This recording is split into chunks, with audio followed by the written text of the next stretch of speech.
स्वतंत्र है, दोनों वाहक किसी भी आकार में हो सकते हैं और एक दूसरे से अलग होने चाहिए, बीच में कुचालक माध्यम होना चाहिए। और उसी पीरियड में हमने एक गोलाकार कैपेसिटर लेकर, अकेला गोला भी कैपेसिटर के रूप में होता है, क्योंकि हम ऐसा समझ सकते हैं कि उसका जो दूसरा गोला है वो अनंत पर है।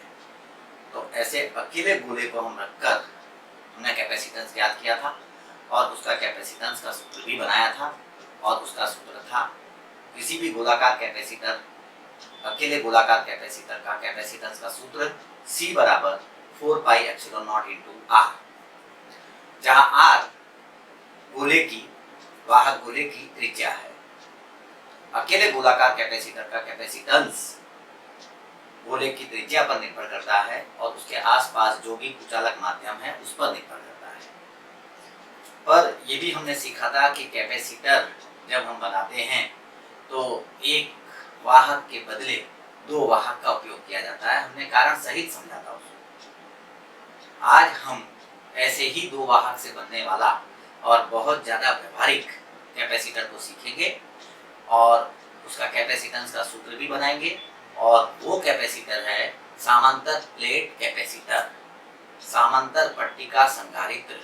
कैपेसिटर को ही संधारित्र बोलते हैं शुद्ध हिंदी में, पर समांतर प्लेट कैपेसिटर बोलने के कोई हर्ज नहीं है। समांतर प्लेट कैपेसिटर सीखेंगे और उसका कैपेसिटेंस का सूत्र बनाएंगे और फिर सारा जो हमारा कैपेसिटर से संबंधित काम होगा वो इसी समांतर प्लेट कैपेसिटर पर आधारित होगा।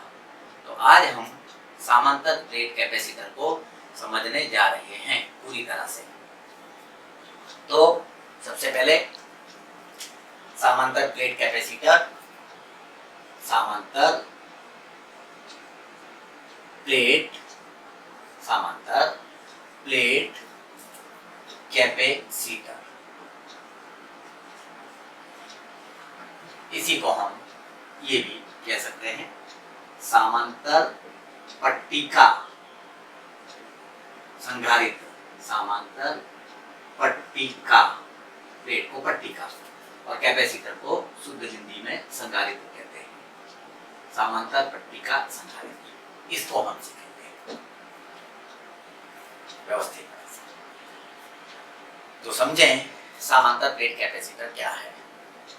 समांतर कैपेसिटर, समांतर प्लेट कैपेसिटर दो धातु की पतली प्लेटों से बनाया जाता है।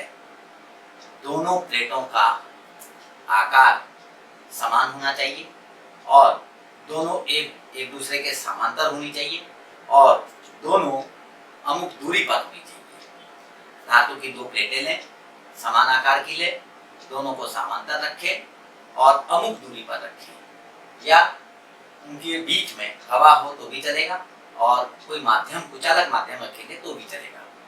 लेकिन यहाँ सूत्र बनाते समय हम शुरुआत में हवा है ऐसा लेकर काम करेंगे, मतलब दोनों प्लेटों के बीच में कुचालक माध्यम हवा है ऐसा लेकर हम काम करेंगे। तो सबसे पहले समझें समांतर प्लेट कैपेसिटर कैसे बनता है।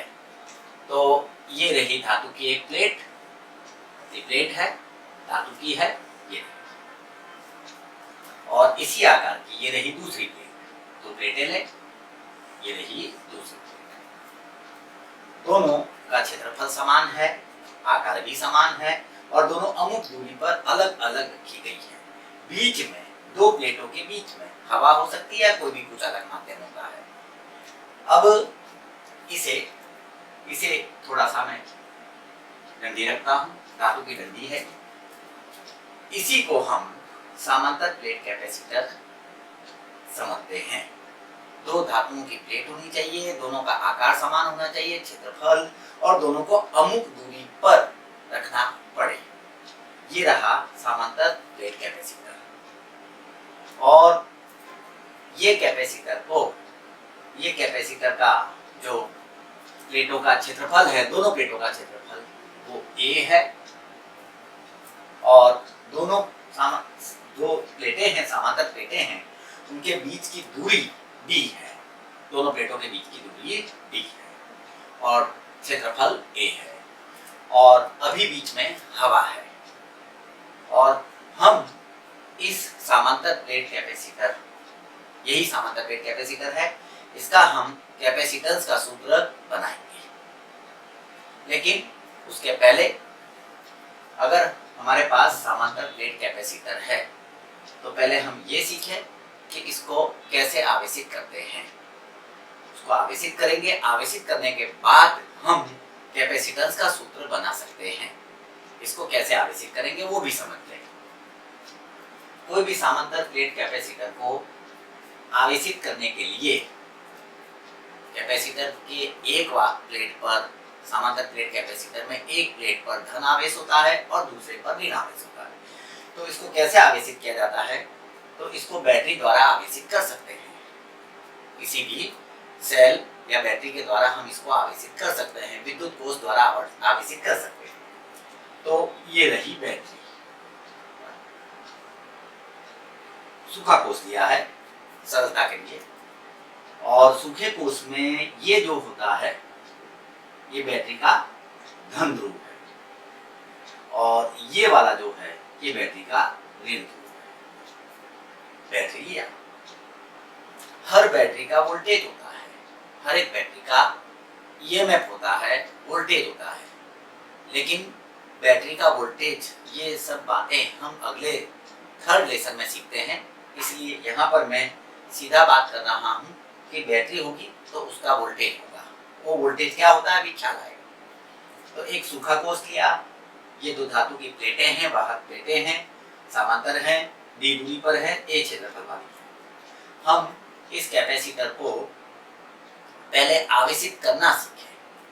तो बैटरी का जो धन ध्रुव है वो जिस प्लेट के साथ हम जोड़ेंगे, धातु की जिस प्लेट के साथ हम जोड़ेंगे वो प्लेट धन आवेशित हो जाएगी, और बैटरी के ऋण ध्रुव को हम जिस प्लेट के साथ जोड़ेंगे वो ऋण आवेशित हो जाएगी।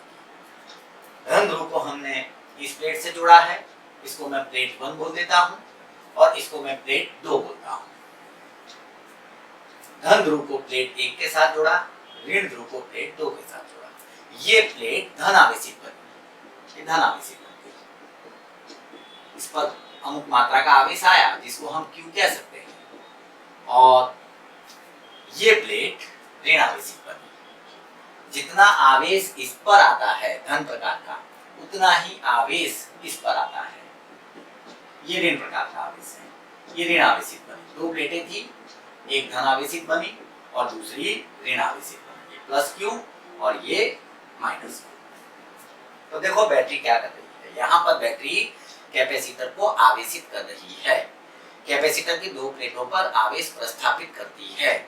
एक प्लेट पर धन और दूसरी प्लेट पर उतना ही ऋण आवेश बैटरी के कारण प्रस्थापित होता है। और ये भी समझें कि बैटरी कैसे इसको धन आवेशित और कैसे इसको ऋण आवेशित कर देती होगी, इसको भी जरा समझें। जब हमने बैटरी नहीं जोड़ी थी तब दोनों प्लेटें एक दूसरे के सामने थी और दोनों प्लेटें तटस्थ थी। बैटरी क्या करती है, जैसे ही हम बैटरी जोड़ते हैं, बैटरी का धन ध्रुव माना इधर जुड़ा है और ऋण ध्रुव इधर जुड़ा है, तो बैटरी धन ध्रुव से इलेक्ट्रॉनों को खींचती है और धन ध्रुव से इलेक्ट्रॉनों को खींचकर ऋण ध्रुव पर पहुंचा देती है। ये बैटरी का रोल होता है। तो अब बात को समझें, धन आवेशित कैसे हुई ये प्लेट और ये ऋण आवेशित कैसे हुई समझें।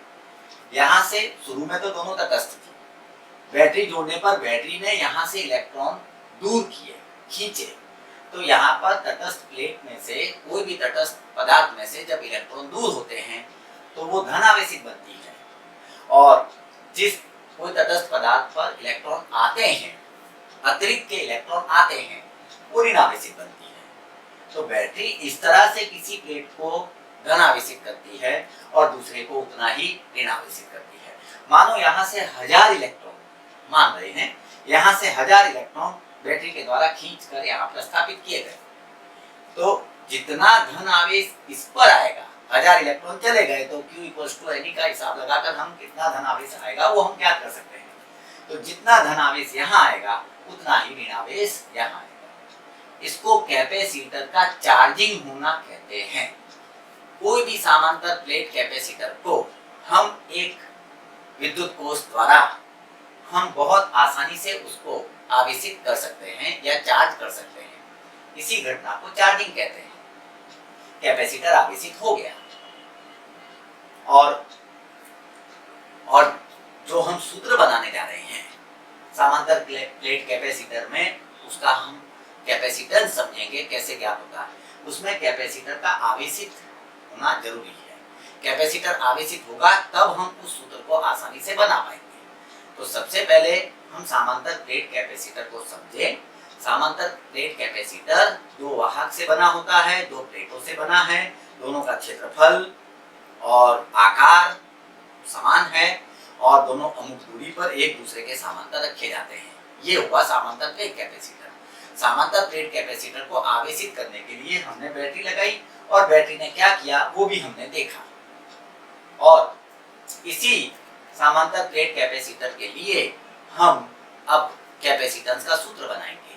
जैसे कि लास्ट लेक्चर में हमने एक गोले, धातु के एक गोले को कुचालक स्टैंड पर रखकर हमने उस के लिए कैपेसिटेंस का सूत्र बनाया था। तब भी गोला आवेशित किया गया था। यहाँ भी जब हम कैपेसिटेंस का सूत्र बनाएंगे तो कैपेसिटर को आवेशित करेंगे तब समझेंगे उसको। तो कैपेसिटर का, समांतर प्लेट कैपेसिटर के कैपेसिटेंस को सीखने के लिए इतनी बात पहले ख्याल करो। और किसकी जरूरत वो भी हम जरा देखें। अब हम सूत्र की तरफ चल रहे हैं और ख्याल करेंगे कैसे इसका सूत्र बनेगा। पर ये मैंने जो अभी बताया था ये एक कैपेसिटर को आवेशित करने का तरीका है।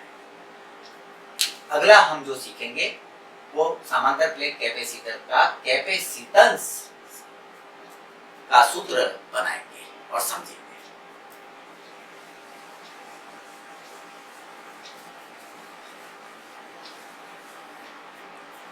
मैं यहाँ पर एक समांतर प्लेट कैपेसिटर ले रहा हूं और वो कैपेसिटर आवेशित है और प्लेट को मैं जैसा अभी बताया था ऐसा ना बनाकर सीधा दो लाइनिंग के द्वारा, रेखाओं के द्वारा दर्शाऊंगा। जरा देखें, ये रहा समांतर प्लेट कैपेसिटर की पहली प्लेट है। जैसे इसके पहले मैंने बात की वैसे ही आकार कोई भी हो सकता है, आयताकार, वर्गाकार, वृत्ताकार, पर प्लेट है वो। तो इसी को मैं प्लेट एक बोलता हूँ, पहली प्लेट। और ये रही समांतर प्लेट कैपेसिटर की दूसरी प्लेट नंबर 2, बराबर। और तांबे का सिरा है संपर्क के लिए। और हम प्रचलन को जरा ख्याल करें। जो हमने यहाँ प्लेट ली है उसका क्षेत्रफल है A। तो अगर इसका क्षेत्रफल A होगा तो इस प्लेट का भी क्षेत्रफल A होगा। दोनों प्लेटों के बीच की दूरी समांतर है, दोनों प्लेटों के बीच की दूरी D है। यहां दर्शाते हैं, ये रही दूरी D। और हमने इसको आवेशित कर दिया, बैटरी द्वारा आवेशित कर दिया और बैटरी द्वारा आवेशित करके बैटरी हटा दी है। तो ये जो पहली प्लेट है इस पर धन आवेश आया है। प्लेट को वैसा ही समझना है जैसा इसके पहले मैंने बात किया था। प्लेट वही है और कुल जो आवेश है प्लेट पर वो है Q। प्लेट 1 क्षेत्रफल A और इस पर आवेश है Q। प्लेट 2 इसका भी क्षेत्रफल A और इस पर भी आवेश Q है लेकिन ऋणात्मक है और इस पर आवेश है -Q। प्लेट 2 पर -Q आवेश है। अब जब कोई भी सतह पर आवेश होता है तो हम उस सतह के लिए आवेश का पृष्ठ घनत्व ज्ञात कर सकते हैं। आवेश के पृष्ठ घनत्व को सिग्मा से दर्शाते हैं और सिग्मा Q/A होता है। तो ये प्लेट के लिए आवेश का जितना पृष्ठ घनत्व होगा उतना ही पृष्ठ घनत्व इसके लिए होगा, पर ये धनात्मक होगा और ये ऋणात्मक होगा। लेकिन आवेश का पृष्ठ घनत्व sigma equals to Q by A। इसके लिए आवेश का पृष्ठ घनत्व सिग्मा और इसके लिए भी सिग्मा, लेकिन ऋणात्मक सिग्मा। मान तो दोनों का समान है, एक धन प्रकार का है घनत्व और एक ऋण प्रकार का है। तो ख्याल करें, दो प्लेटें हैं, आवेशित प्लेटें हैं, एक धन एक ऋण, क्षेत्रफल A है, दोनों प्लेटों के बीच की दूरी D है, आवेश का पृष्ठ घनत्व सिग्मा है। अब जरा जो सूत्रों को मैंने पिछले लेक्चरों में, पहले दूसरे लेक्चरों में सिखाया था, उनका हमको उपयोग करना पड़ेगा। दो प्लेटों के बीच का ये अवकाश है, ये प्लेट एक के बाईं तरफ का अवकाश है और ये प्लेट दो के दाईं तरफ का अवकाश है। सबसे पहले हम इन तीनों अवकाशों में विद्युत क्षेत्र की तीव्रता कितनी होती है उसको समझेंगे। प्लेट एक के बाईं तरफ बिंदु लूंगा, वहां तीव्रता कितनी है, प्लेट दो के दाईं तरफ बिंदु लूंगा इस तरफ, वहां तीव्रता कितनी है, और फिर अंदर बिंदु लेंगे और विद्युत क्षेत्र की तीव्रता को ज्ञात करेंगे।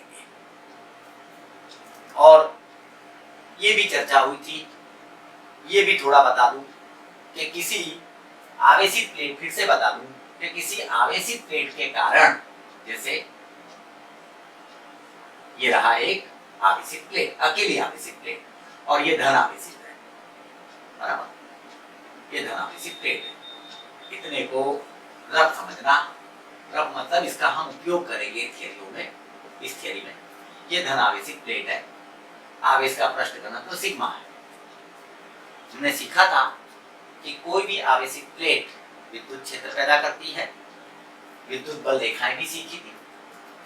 विद्युत क्षेत्र इस तरह का है, जरा देखें तो ये रही बल रेखाएं जो विद्युत क्षेत्र दर्शाती है, ये बल रेखाओं की तीर जो तीव्रता की दिशा दर्शाते हैं, और इस तरफ ये दिशा, दोनों तरफ विद्युत क्षेत्र पैदा होगा, समान विद्युत क्षेत्र पैदा होता है, ये भी सीखा था।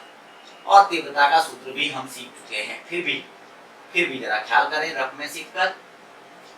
तो अगर कोई भी अकेली प्लेट आवेशित होती है तो दोनों तरफ विद्युत क्षेत्र पैदा करती है, तो और समान विद्युत क्षेत्र पैदा होता है, मान समान होता है, और एक तरफ के लिए दिशा भी समान होती है।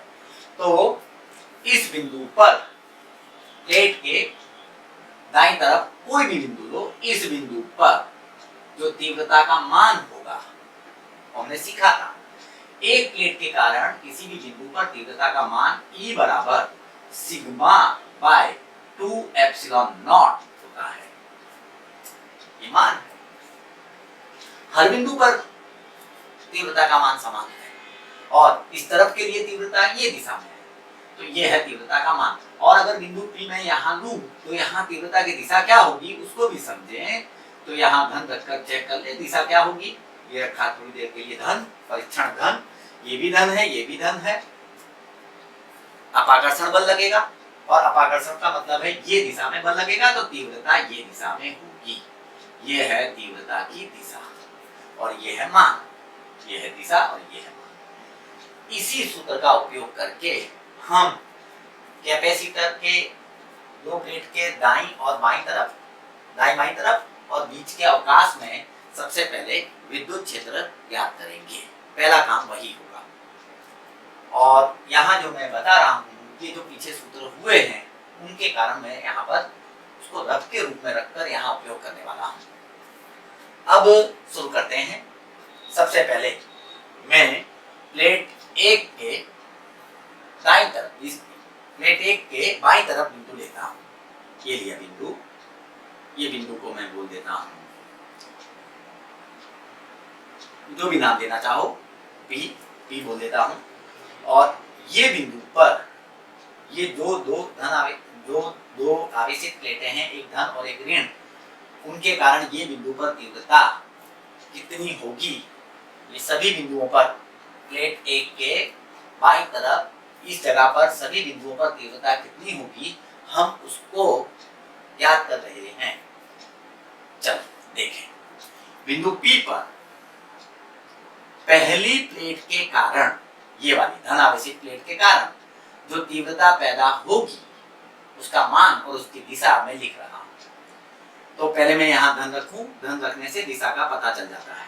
धन, ये धन है, ये भी धन है, इसके कारण इस पर अपाकर्षण बल लगता। तो पहली प्लेट के कारण जो तीव्रता पैदा होगी बिंदु P पर, वो ये दिशा में होगी। इसको कहता हूं E1 और इसका मान होगा सिग्मा बाय 2 एप्सिलॉन नॉट। मैंने बिंदु प्लेट 1 के बाईं तरफ लिया है, बराबर, और इस बिंदु पर मैं तीव्रता ज्ञात करने जा रहा हूं, परिणामी तीव्रता, तो वो होगी E1 बराबर सिग्मा बाय 2 एप्सिलॉन नॉट। अब इस बिंदु पर पहली प्लेट तीव्रता पैदा करती है और अध्यारोपण के अनुसार दूसरी प्लेट भी वहां तीव्रता पैदा करेगी।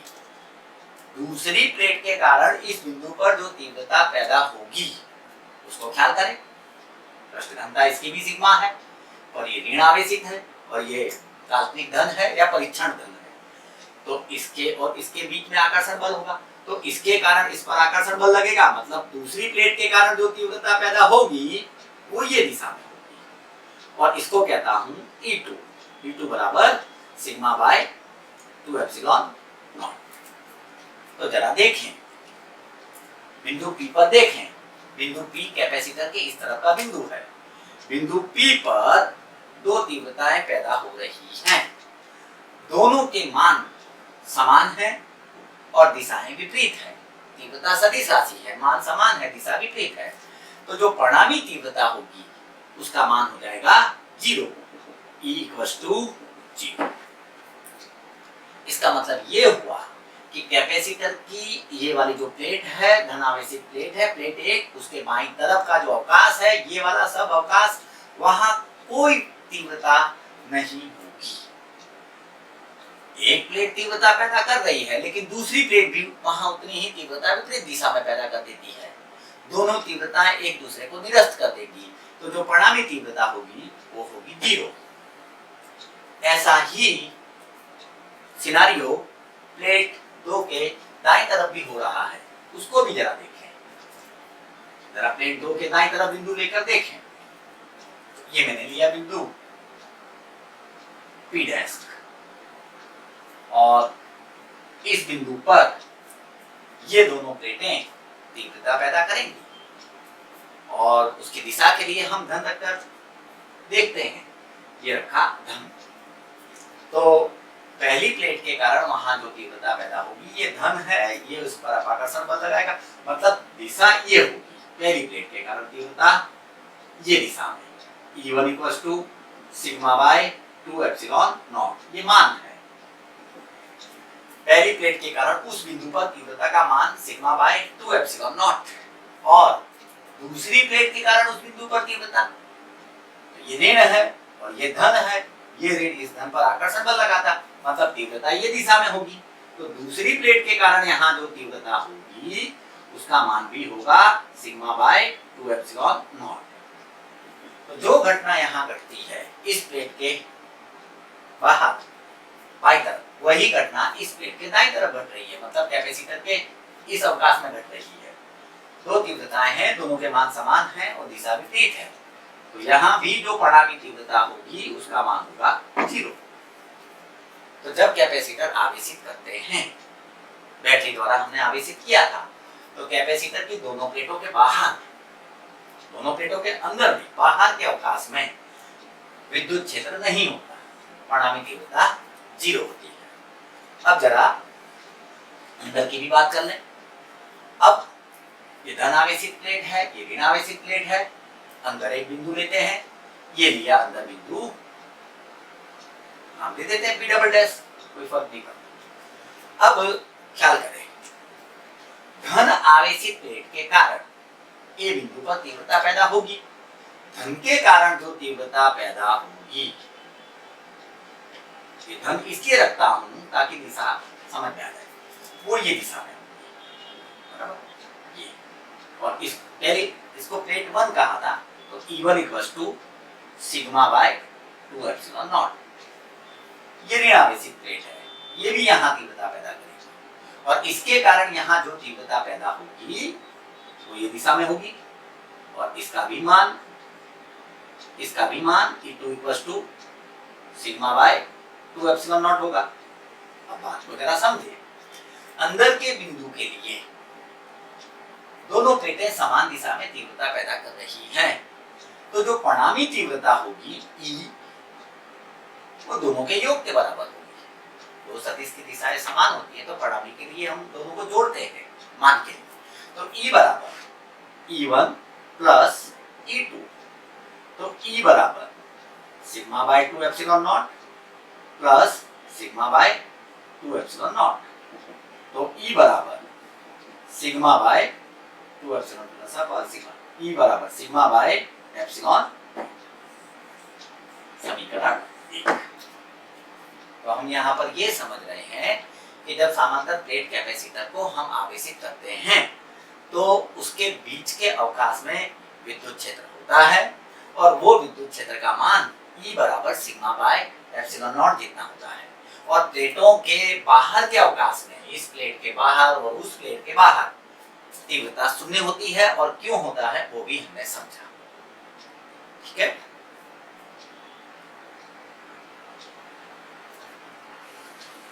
इसको समीकरण 1 का।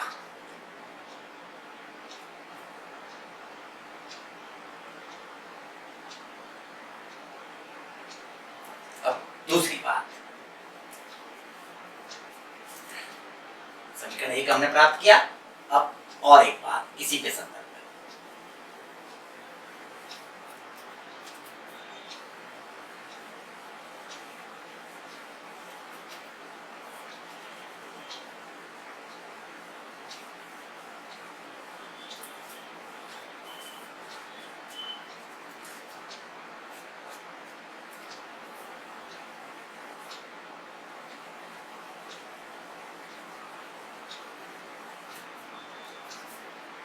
अब जरा समझें। प्लेट 1 धन आवेशित है, धन विभव पर है। प्लेट 2 ऋण आवेशित है, ऋण विभव पर है। यहाँ प्लेट पर आवेश Q है, एक पर प्लस Q, दूसरे पर माइनस Q, पर मान तो Q ही है। प्लेट पर आवेश Q है, एक धन विभव पर है, ऋण विभव